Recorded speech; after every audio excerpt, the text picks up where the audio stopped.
Thank you so much, Cindy, and thank you so much, Michael. And thank you for everyone at home to submit the questions. As I mentioned before, due to time constraints, sometimes we may not be able to attend to all of them, but do keep them coming. Thanks again. Now let's move on to our first panel discussion for today. We know that US and China tensions are escalating, but how do these conflicts actually impact the cross-border venture capital flows and the technology innovation and corporate deal making? How is that affected? And also, there's lots of interesting viewpoints and plans that investors would like to share revolving around all that. Powered by Silicon Dragon, this session will actually discuss recalibrating China-US venture orientation. So everyone, please do get ready. And not only that, like some things to think about just before we get started. Like, is it actually a slowdown, or is it an upturn in sight between these two superpower nations? Like, what technologies are actually in these battle lines, and why? Like, sometimes we just think about like, who are they, but why? And why a split in strategies occur? And not only that, China and how about non-China, And how are the LP investors in both China and US funds adjusting their outlook in terms of the capital allocations? How's that coming along? So remember, that's actually some things to think about whenever you're submitting the questions. And introducing the panel host is Miss Rebecca Fannin. She's the founder of Silicon Dragon. And just a little bit of introduction about some of our panelists. We have Dr. Jeffrey Chi, that's the founding partner and vice chairman. That's from Vickers Venture Partners. We have Miss Edith Young. She's a partner of Race Capital. Dr. Sue Su, that's a managing director of Amino Capital. Last but not least, we have Mr. Sammy Jung. That's the founder of and president and CEO of Efinex Inc. So whenever everyone's ready, please welcome our moderator and panelists for joining us all the way from the United States. Thank you so much, Rebecca, and the time is all yours. Well, thank you very much. I think we have a wonderful panel for today's discussion. And we have some people in Silicon Valley and we have some people in China. So I think we have already heard your introductions and a great segue into our discussion for this evening. So I want to start out with a very broad question, since we're talking about recalibrating the U.S. venture capital relationship and orientation. What is the new normal today? How are your strategies changed? How are you seeing VC fundraising changing, your own due diligence, your own VC investing, the kind of tech sectors that you actually are pursuing today? What's the new normal for you today, and how has that changed? And what are you looking at? Because I would like to give things a forward spin. What are you looking at for next year? So why don't we start with Edith Young. Thanks, Rebecca. Thank you for having me. Ladies first, sure. So in general, like on my day-to-day, really don't change that much per se. But I usually what's going on with China, US, I like to sort of separate it in three different ways, right? So there is obviously what's going on with TikTok, like in terms of operating, and I always sort of look at the both sides. I think historically, Google, Yahoo, Facebook, Twitter of the world have never been able to operate in China, so that's haven't changed. The other way around, because TikTok really, ByteDance is the first one ever. Even Alibaba and Tencent have never really had any product that popular in the US. So it's just really shocking to Silicon Valley, the fact that, oh my God, where that came from. So I think for both sides, it will continue to be unfriendly, which is unfortunate. It is what it is. From an investment point of view, Rebecca, you've been active in China for so long. You're friends, with the Sequoia, the Matrix partner. For many, many years, they have IDG, which is from way back when. The setup of most of the US well-known fund been around for 15 plus years. They've been doing well and continue to do well. The other way around, not so much. Before Race Capital, I was at 500 Startups. I swear to God, in 2016, 2017, at least 1/3 of the attendees to our demo day are investor from China. Yeah. But before this whole trade war, CVS, it's also really is the Chinese currency control. We're seeing less and less and less. And now, honestly, just forget about it, because the startup in the US have to report whenever that you actually you sell report. Why bother? So it's just kind of sad what's going on, but it is what it is. And then last but not least is really about exit, right? Historically, I got my first, finally, after all these years, one of my investment, Agora, went public in June. And still there's so many Chinese companies would just really want to, be able to ring the bell. Now it's all virtual bell over Zoom. But the largest IPO, which is N Group, is not going, not getting listed in the US. It's a big loss to the US. I think that sentiment will continue. It's unfortunate what's going on, but that's the current situation. Yeah, yeah, that's very good explanation. Thank you very much. Jeffrey, from where you sit in Shanghai, how do things look? Things in Shanghai are actually pretty much back to normal. I mean, people are still wearing the masks in the streets and all that, and being careful about COVID. Government is being very strict around travel, but because China is fairly closed and it's difficult for people to get in from the outside, so international travel is difficult. But as a result, the economy seems to be chugging along. Uh, the stock markets have been doing well. I think China is the only country that posted economic growth so far this year. So it has come out of COVID. Now, Rebecca, you asked a question: how things are different. What is the new normal? And I think I was on a panel a couple of weeks ago, and one of the panelists said something really wise, which is, on top of what's different, I think we should also be asking ourselves as what's the same, because there are a lot of things that are still the same. Entrepreneurs will continue to be passionate about their startups. There are business opportunities. Sure, there are things that will be done differently, but we sort of see COVID as a catalyst for change, as opposed to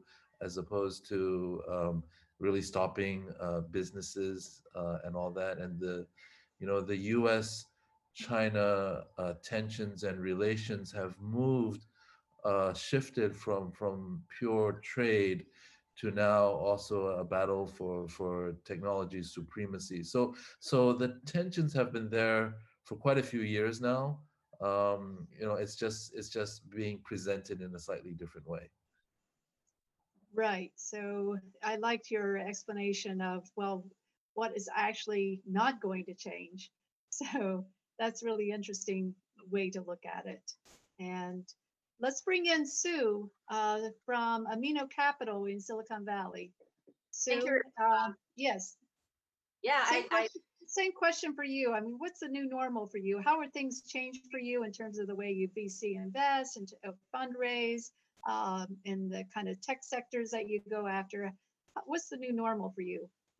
Thank you, Rebecca. I totally agree with Jeffrey and Edith, and especially based in Silicon Valley, and then with our tech, data-driven investment firm, we invest in data companies, and so there is definitely different norm for us, and because we actually been first money in a lot of explorers company, and also we invested in a lot of Stanford spin-offs from laboratories or research centers.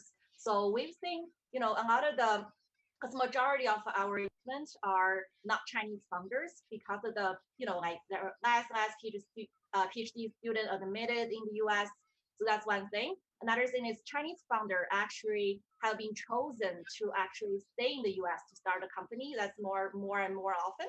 And for example, like one of our portfolio company, so they actually took advantage of their understanding of Chinese consumer application, and then to actually apply Asian grocery delivery in the US. So they recently raised a pretty big round from BST.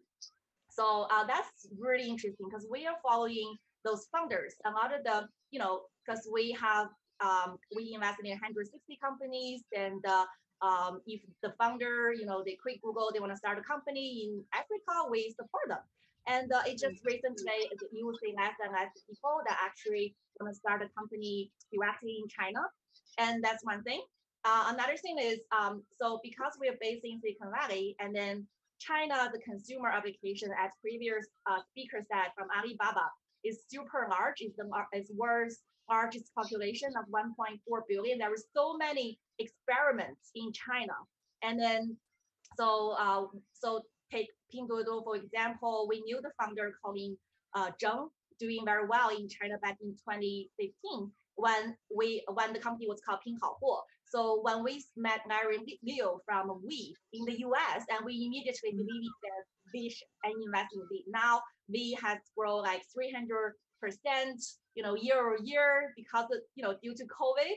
And so yeah, I think he took some lessons from Pinduoduo, didn't he? The Say We company in Silicon Valley, they took some business model lessons from a Chinese company. So that's really interesting where you see that cross-border element. Exactly. That's exactly what's happening right now. A lot of the consumer product actually growing extremely fast in the US. And give you another example. So in 20, we actually invested a company Time Bank, and now the company valuation is $14.5 billion. And back then, they wanted to create a Alipay of US. So think about it. In 2014, really rare amount of investors were investing in them, because in the US, the norm back then was that everybody, spending money from tomorrow, right? So you don't actually, deposit money and then spend just the minimum amount. So is that a really good idea? A lot of the investors that actually didn't invest in them, but we invested in them in their state round. So the reason why is because the success of Alibaba and WeChat Pay. Right. So we're seeing these business models still going back and forth across the Pacific, both ways. And that continues to be an interesting trend. Well, let's bring in our one tech entrepreneur here, Sammy. Here you're in Silicon Valley, and I'm sure your business is impacted by these U.S.-China tensions and the new normal. So tell us, how are you adjusting? Sammy. Yeah, thank you. Wow, I absolutely have been impacted for whatever years we have been working since last 5 years. So we're still a very small company, but in an old-fashioned sector called semiconductor. So my company is focused on low power AI and data computing applications and platform. So I mean, the things that the major things that we adjust is back, like not this year, but it has to be like 3, 4, 5 years ago. We determined that we have to have two companies. We cannot have like one company, say Silicon Valley, and try to manage subsidiary overseas, etc. We have to have two companies. One is China, one is the rest of the world. The reason we see the trend of how the market will be growing. And of course, I mean, it's true how the market in China is dominating, is going to be continue dominating, but we never expected the world would be separated like that. So that's kind of the things that what we did allow us to continue to move forward and be able to raise funding internationally, both in Hong Kong and Malaysia, as well as in US as well. So far, not too bad, but we also understand that under this new norm, our strategy is not a fixed strategy. It has to be really dynamic and how to keep ourselves going. But one thing we talk about in general for the new norm is in US right now, in our sectors, there's a lot of big company M&A consolidation. And actually, it creates tremendous opportunities for in our sectors internationally, because consolidation basically kind of eliminates some of the competitors, because they they're not focusing on whatever they were before. They're focusing on the bigger company agenda. So it creates great opportunities. And the way when we sell a company in the two ways, one in China, one in Hong Kong, China, one is in rest of the world, that allow us to be able to focus on different cultures, different practice. And I believe that's the way to go together with the current changes. Right. Well, that's very unique, I think. And I would like to bring in our VCs and ask them, what do you think about Sammy's strategy? Is this going to be a bellwether? Is this going to be the way that we're going to see companies structured for the future, that we're going to see China and the rest of the world kind of corporate structure? What do you think, Edith, Jeffrey, or Sue? How about Jeffrey first? Sure.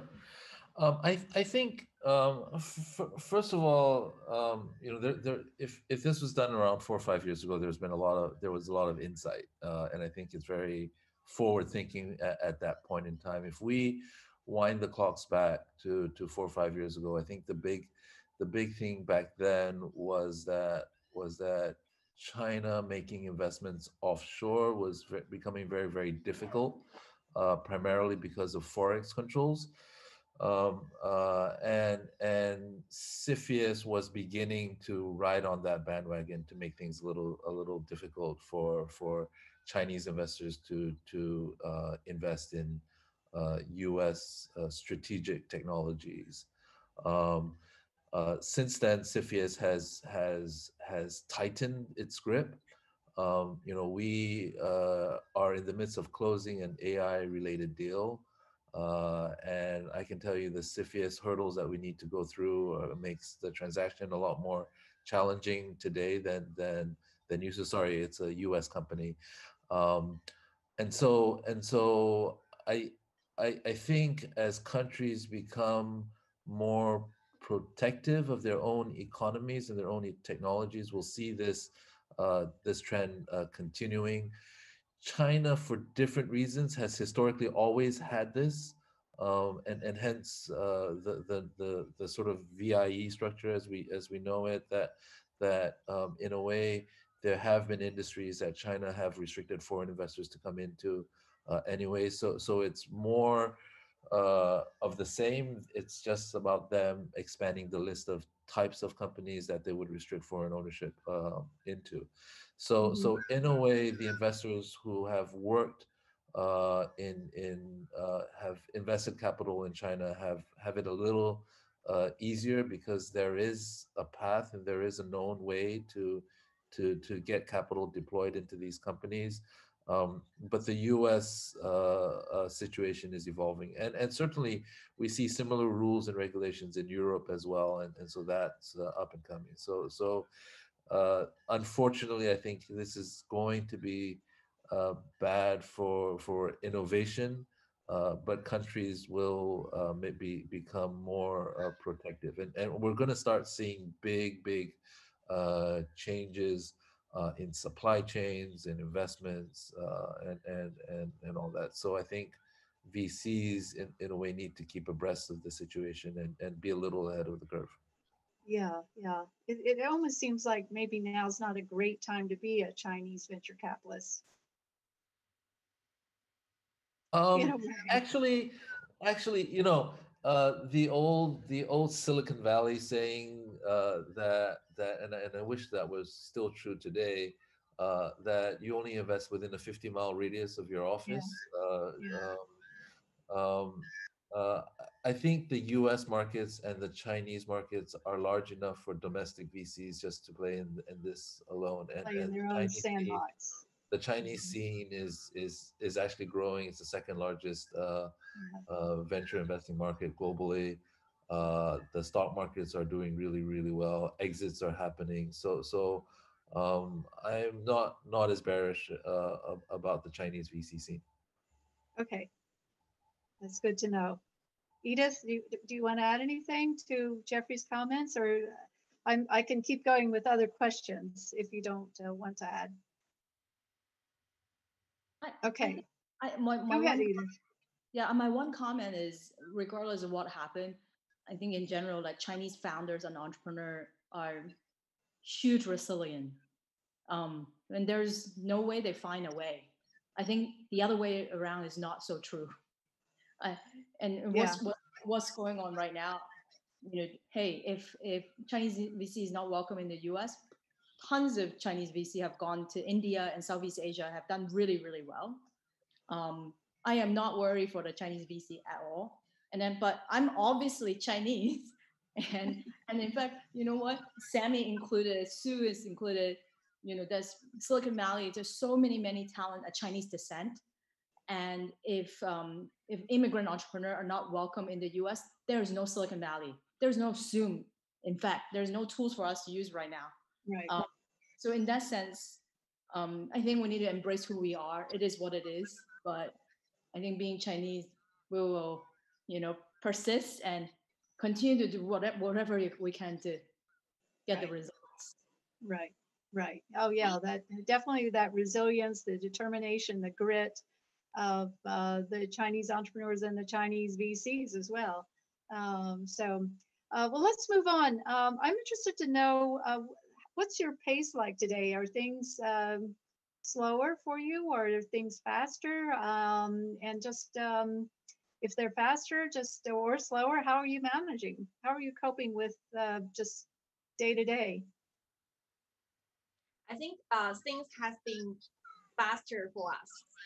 Especially this is not my first time come to Hong Kong Cyberport, and then 2 years ago I also went to Big Cut panel, but I have to take airplane, I have to be there and everything. Now it's just the 2 hour of my time, and I can do this not just in Hong Kong, I can do this in Australia, a couple of weeks ago with Rebecca. So we've been everywhere and just very easy. And then before pandemic, if somebody wanted to pitch to us, they have to travel to us, but now we can just do a Zoom meeting.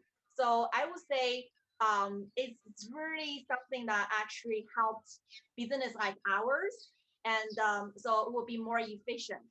And then that's why really enjoy this COVID for some reason. And then but in the meantime, our portfolio company, at least the 9 of them, actually has reached significant amount through COVID since shelter in place in this March. And then there were 3 unicorns, the Chime Bank, as I mentioned, and the Gorilla was acquired by Illumina for $8 billion. Recalibrating raised under $1.35 billion, and 6 of our companies raised under valuation over 100 million, including we, and including a Veil medical system, and White security camera, and iFi, the camera-based cashierless store, and the Get Accept signed for Europe, Patora ICU management. So it's really something that I totally agree with the previous Alibaba executive. Digitalization is mostly a good thing, and then it will stay after pandemic. So physical activities are totally pivoting to online due to COVID. Yeah. So you appreciate this new kind of lifestyle, this new online lifestyle. We are resilient and we thrive. We try to thrive. You're trying. Okay. I think that's the case with everyone on this panel. Sammy, for you running a tech company, how is it different for you? Actually, it's better to be online. Frankly, I have been like that many years. I don't want to talk about how many years, but many years I have been like managing Malaysia, Hong Kong, China. I have been like 24 hours anyway. So so to me, it's actually like what Sue said, it's actually activities more with Zoom, because a lot of people love to see me in person. In the past, they don't want to see me anymore. So in person, but they would just try to get a Zoom meeting. And I mean, whether it's in Malaysia, whether it's from China, Beijing, Shanghai, and also East Coast and Europe as well. So I think there's a lot more activities, but also depends on how to make changes. I mean, it sounds pretty good.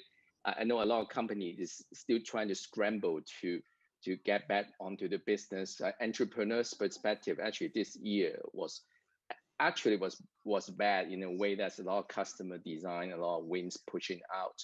But I mean, we scrambled quite a bit in terms of refocusing the whole strategy early this year, especially focusing on necessary goods. I mean, we need to go to redo the whole market, and then luckily we still retain pretty major design wins this year and keep going. So it's not easy. I mean, on the surface, it's nice, a lot of activities, but behind the scene, all the entrepreneurs, I believe they all scrambling this year, try to get over. So far so good with the. Thank you for all the technology and infrastructure allow us to do that, right? So compared to like maybe 20 years ago, it was impossible. So yeah. Well, your timing and your predictive ability seems to be very ideal. What's your secret? No, I think we scramble fast. That's all. I guess the word Scramble resilient fast. is one of, we scramble. We always need to wake up and look at what's happening. It's important. We are not like established companies, so all the entrepreneur supposed to be like that. So yeah. Right. Yeah, I think all of our VCs have portfolio company entrepreneurs like you. I think they do. So, well, look, we're on the eve of the presidential election here in the U.S. and would like to know your outlook for venture and tech and U.S.-China issues going forward. And what do you think the outlook's going to change if Biden wins, if Trump wins? Just what's your perspective on what's happening here in the U.S. and how are you preparing your own venture firms and your own tech companies to pivot if you need to? Maybe that's a leading question. Maybe you don't even need to pivot. Maybe you just status quo, ride it out. Jeffrey, what do you think? I've always been a fan of clear policy. And I think with clear policy, it sets the ground and foundation for what are the rules of the game, and the companies, the investors, basically understand what they're getting into. China in the early days was a little hard to navigate because they had the ability to change regulation retrospectively, and you make an investment today and a year down the road, that investment you made last year was illegal, right? I, as strange as it may seem, I think Trump's style is a lot more in your face and blatant and obvious, and therefore easy to predict. I'm not sure how Biden's going to play it, but one thing I do know that the tensions are not going away, and we're going to get more of the same, and I don't think we just need to learn how to operate in a world where the tensions will exist.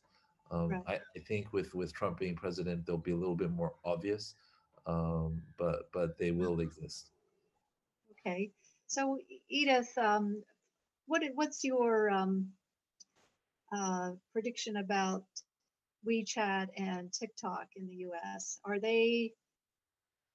we going to see a resolution for these brands, these Chinese brands in the U.S.? And what is it? What is the resolution? Is there one? Well, I think like the sad part what's going on in the U.S., which I don't want to like have any political comment whatsoever, but one thing that Trump has successfully done is really create China as the common enemy for a lot of people in the US, which is something that is very, very sad. So it's not only about the White House, it's actually also about the Senate, right? And I think like this whole pegging China as in some sense, as an enemy, this is not going to change regardless who's going to become president. And it's actually a really, really sad thing because I think technology advancement is not a zero-sum game just because, whatever I don't know, Pinduoduo is doing well. I mean, it's not happening in the US, and like no one is going to use Apple Pay in China. It just doesn't make any sense. So I think like the two countries actually are in a really different path. So it is something that we have to deal with. And but back to your original question about the fund, for us who are fund manager, are usually it's a 10 years fund, and our strategy wouldn't change per se, and shift completely our fund thesis just because politically it's different. Having said that, I think before, as you know, I love helping Chinese entrepreneur to go overseas. So that's what I did with Dolphin. I think that's going to get harder and harder. And even they do go overseas, it may not be coming to the US. This is something that, the environment, unfortunately, is pushing it that way. And we just need to be aware of that. Right, right. So, Sue, what's your advice for the entrepreneurs in your portfolio? Are you telling them just stay within the US? I think for our portfolio company, so for our strategy is to follow the founder and the products. So they are the most, as Edie said, most resilient people. And so they have solutions and they're pivoting every single day. They push new products and build up new relationships every single day. So what we actually observed is that it's actually not like TikTok and WeChat. They're super large company and they, like people need to raise concerns, right? So publicity need to be there but we believe in the system, check and balance. But when the company is super small, and then they will actually stack up all the resources that they can get. So I totally agree that we want a policy to be there, and then that policy can actually drive adoption, can drive innovation. So we actually follow up with those policy, and also we constantly talk to the tech giants, and because the founders, they were actually from the tech giants. So this is how Silicon Valley works. The three pillars, the tech giants, and they became our limited partner, and then we invested in ex-Googlers or people that work at Facebook, and then later on they got acquired by Amazon or some other tech giants. So we have been doing this rewiring door, Silicon Valley culture very well. And then we have 27 company acquired by Amazon, Facebook. So, and we also have a company that actually broke through and then became billion-dollar valuation company. So I don't think, our strategy has changed. And we still believe that data can pass through all hype, AI, virtual reality, blockchain, COVID-19, even this US-China tension. Right, right. So we've been through this era of these Chinese tech titans rising, like ByteDance and Meituan and Pinduoduo and several others. And a large number of them got funding from the US or from some overseas source. So now, what is the outlook for additional Chinese tech titans if this flow is not happening, if this cross-border flow is getting cut? Is this going to impact the future of technology innovation in China because we don't have this cross-border flow? Let me ask Jeffrey this. Sure. I don't think capital flow at the moment is too badly hit. I think there is still a lot of capital flowing into tech companies in China.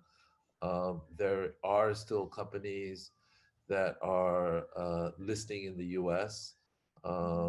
In fact, so that channel hasn't really been shut out, and so I don't see it happening anytime soon. There's been a lot of murmurs about restricting Chinese companies accessing public equity funds in the US, and a lot of the tech giants have tried to diversify to de-risk, but many of them have not actually left. Edith mentioned Ant's IPO, and that it is a little bit of a loss, but all the other companies are Many of them have done sort of dual listings in Hong Kong, but maintaining their U.S. listings. So I don't see that. I think in terms of global public equity markets, NYSE, Nasdaq still represents the most depth into tech companies and are still seen as very ideal for a lot of these tech companies. Mm-hmm. And how are limited partners looking at venture capital and funds that have been structured as U.S.-China venture funds in the past? What's changed there? Or what's changing there?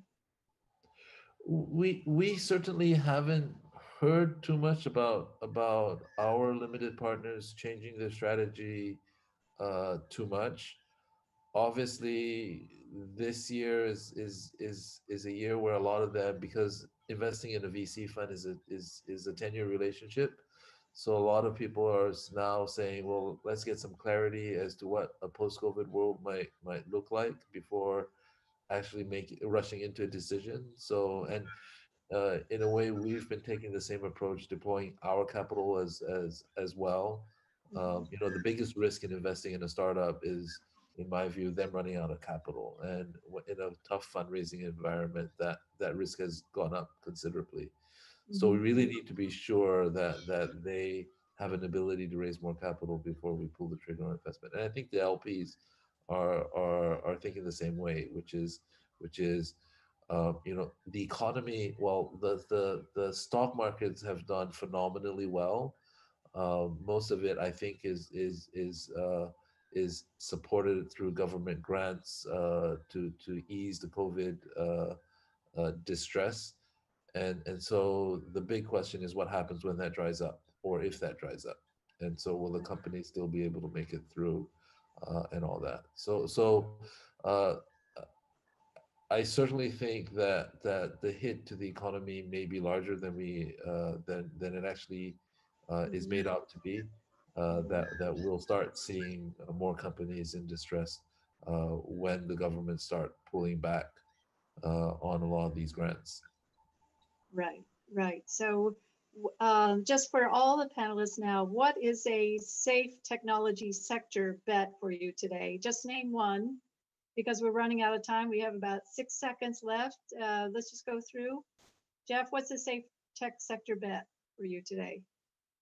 I think there's been a lot of attention in healthcare, and for the right reasons. Everyone is paying attention to their health. So in my view, the life sciences healthcare. Good. Edith? Data infrastructure.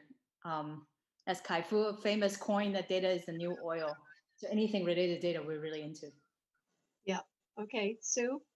AI applications to collect data and analyze data. So domain agnostic, but especially healthcare and fintech. Okay, very good. Sammy, anything you want to add?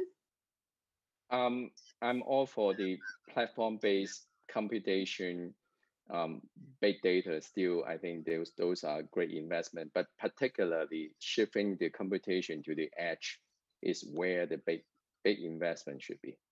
So okay, very interesting answers. Yeah, that's good. Thank you very much. Great panelists. And I don't think that we have time for questions, correct? I don't think we're taking questions, but we've gone through so many questions here. I think we've answered a lot of queries. But if we haven't answered enough, Silicon Dragon is on tomorrow at this same time. And so you can come and hear Silicon Dragon's panel tomorrow, same time. Thank you, Sammy. Thank you, Edith. Thank you, Jeffrey, as always. And thank you, Sue. I appreciate it. Great commentary. Thank All you. right, take care now.